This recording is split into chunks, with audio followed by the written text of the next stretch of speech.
Okay. So, firstly, I wanted to find out how you and your family are doing.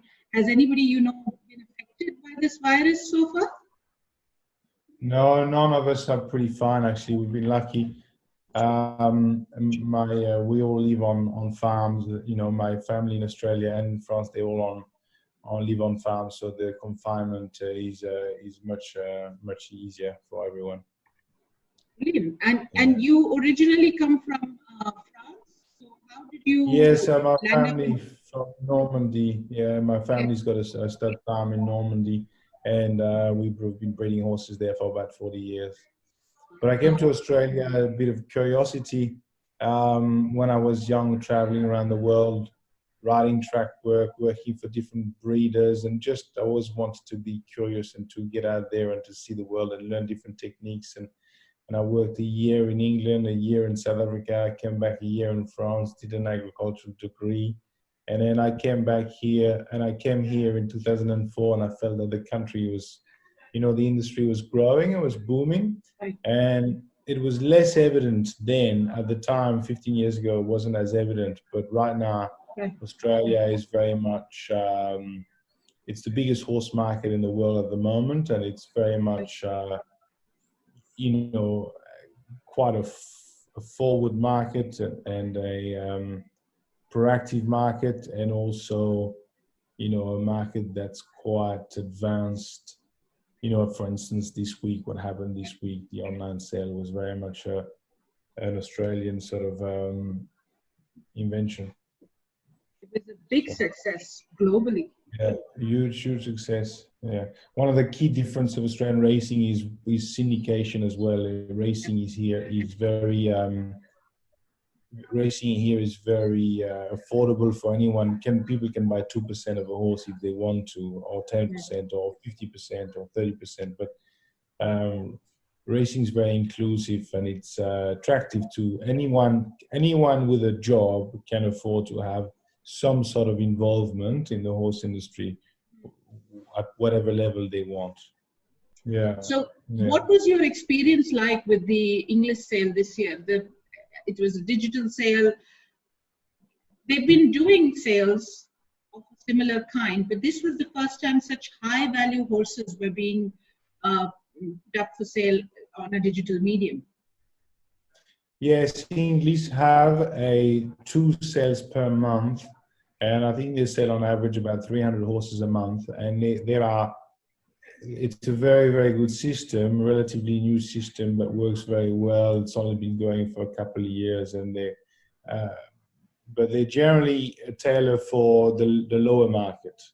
Yeah. And this was a really unique sale in a way, because it was a completely new bidding platform. Everything was created a week before the sale, and it worked extremely well.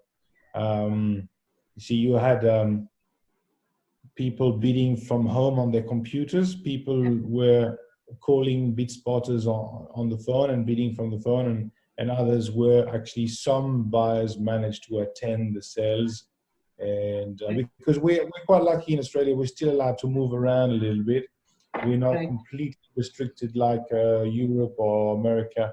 You know, like we're still able to jump in my car and go and inspect all the horses physically, one by one, in the Hunter Valley. So it was easier from that perspective, you know. He's just an absolutely beautiful horse. He's by Sebring, who's a very good stallion here, who just produced a recent Group 1 winner in the Group 1 winner of the Doncaster Mile just last week, and he's dead now, Sebring, but he's been a phenomenal stallion in Australia. And he's had a very good mare, Fleeting Touch, who's already produced 3 group performers, group winners, and from a phenomenal pedigree. The family of Frosted, most people, you know, Frosted is a stallion who shuttled between Australia and America, and yeah, very happy with him. He's a magnificent horse with huge girth, a lot of power, big strong hindquarter, beautiful mover. There's a video that I can send you a link of that video of that horse. It's a beautiful horse. I would appreciate that. Yeah, we bought it for a Hong Kong client who works you know, like Australia, there's a lot of business with Hong Kong. Yeah. We're quite close, and Australian horses work very well. See, the tracks in Hong Kong and Shenzhen are very firm, and Australian horses are more used to that than European horses.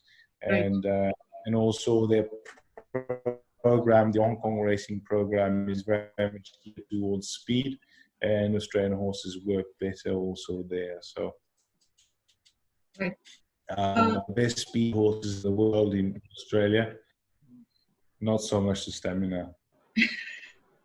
Right. So what you have, what's the kind of philosophy that you follow when you buy horses? Sorry? What's the kind of philosophy you follow when you buy horses?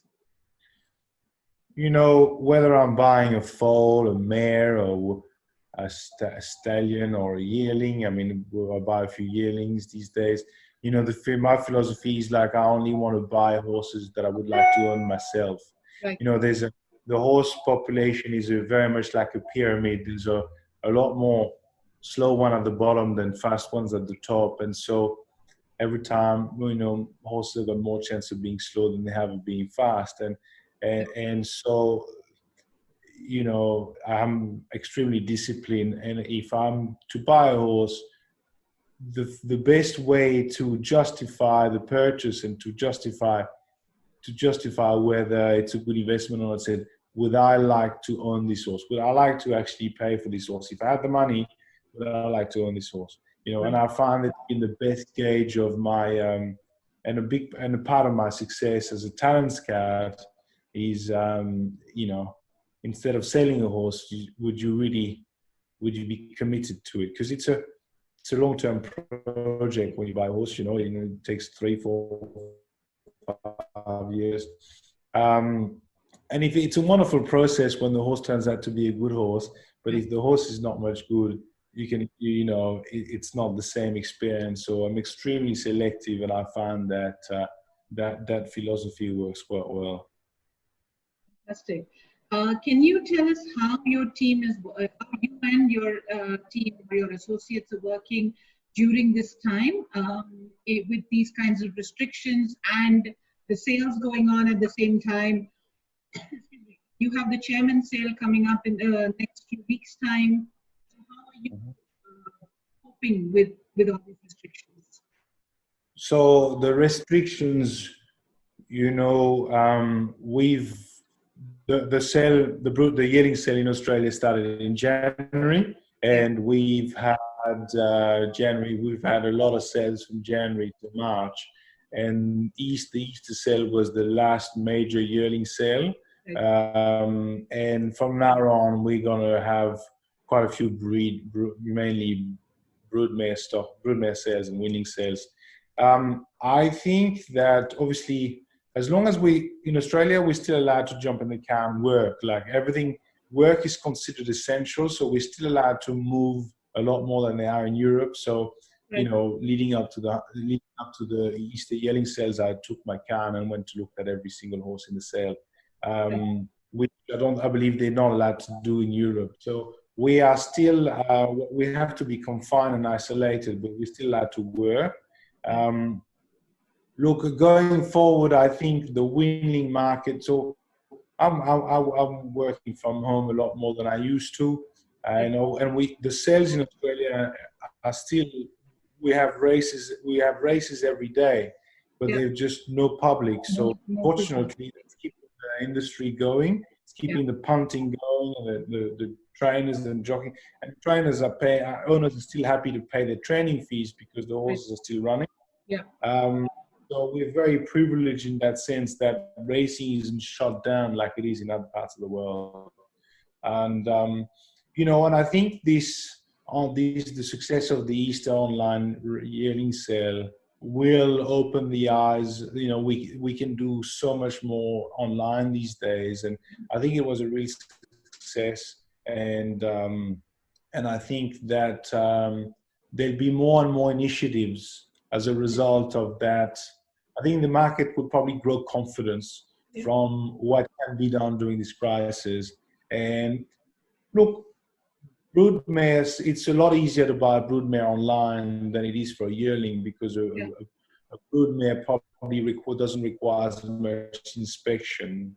Well done. So I think that was a good innovation. But going forward, I presume that the weaning market will take a dip because the Pinot Cougars don't really know what market they're going to be reselling into. So, and some evidence showed that those who were Pinoting into the Easter yearling sales didn't do very well. So I presume that the Pinot, which is a short-term investment, I presume that will really soften the winning sales. But I think the broodmare market, certainly the top end of the broodmare market, will stay very strong. Might come back 10, 20%, but not much more, you know. And we've seen the evidence of some very nice, well-bred fillies during the Easter yearling sales that have still made 600,000-700,000. So certainly, I think the Australian industry would have gained confidence from what's happened with the Easter yearling. There was, as you said, you know, I went to look at all the yearlings. Normally, all the yearlings come to the Easter sales complex, and we look at them there. But this time, we had to go to the farms, and we used to go into the farms, but this time there was an increased sense of camaraderie and solidarity amongst breeders, and some breeders who had breeders from Victoria or Queensland brought their horses to the Hunter Valley, and other farms were able to, they've had their own horses to sell, but they were happy to host other horses from other farms interstate. And you could sense that there was a camaraderie amongst breeders. And also, you know, we wanted to continue. We wanted to buy horses. The vendors wanted to sell horses. And there was I think it brought us together a little bit more because the vendors were expecting a bloodbath. And it turned out to be a good sale. So, but it's fine. In sort of tough times, people are stuck together, and it was quite pleasing to see. And also, there was an increase in transparency in the way, an increase in transparency. Breeders were giving out their reserves, or were asking feedback about the horses and what do you think he's worth, and you know, and partnerships. In Australia, a lot of people race horses in partnerships, and breeders were saying, I'm going to keep a leg in this horse, a quarter of this horse, if you and your friends want to buy it and race it with me. And so there was an increase of camaraderie and transparency throughout the market, which was really pleasing to see, you know. The last question I have for you is, at this kind of time, what do you have as a message that you would like to convey to people who are going through a lot of problems in the... Stay positive, to keep working, and to not compromise on quality. You know, I also think that the horse industry works in cycle. The breeders, particularly in Australia, we've had 10 years of growth, where we've had a horse for big money for the last 10 years, and an ever increasing yearly market. And I think we've all benefited from that. Now we're going to go through a bit of not recession, but a readjustment, and the market will take a dip for sure in the next year and a half, maybe 2 years. And I think the key message is to stay positive. If you're at the end of the day, I think the passion is what sells the message. You know, like, I think people who are passionate about racing will stay positive, optimistic, and maybe we have to think of how we can do things better, because in challenging times, we have to make racing more appealing for the public. And hopefully we succeed, you know. We will. Well, thank you very much. That